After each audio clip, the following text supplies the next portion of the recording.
জুলাই আগস্টের অভ্যুত্থান ঠেকাতে ফ্যাসিস্ট চক্র হেলিকপ্টার থেকেও গুলি করেও গণতান্ত্রিক জনগণকে হত্যা করেছিল। পরাজিত, পতিত, বিতাড়িত ফ্যাসিস্টদের এমন নৃশংসতা, এমন বর্বরতা সভ্য জগতে বিরল।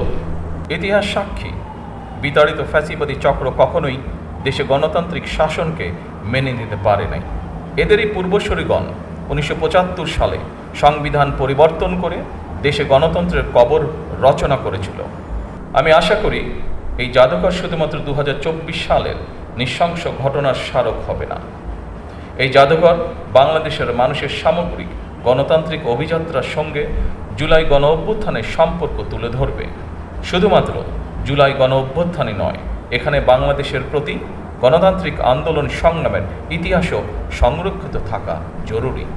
বিগত 17 বছর এবং জুলাই আন্দোলনে যে মানুষগুলো শহীদ হয়েছেন, গুম খুনের শিকার হয়েছেন, সরকার সিদ্ধান্ত গ্রহণ করেছে তাদের নামে তাদের এলাকায় যে কোনো একটি প্রতিষ্ঠানের নামকরণ করা হবে ইনশাআল্লাহ।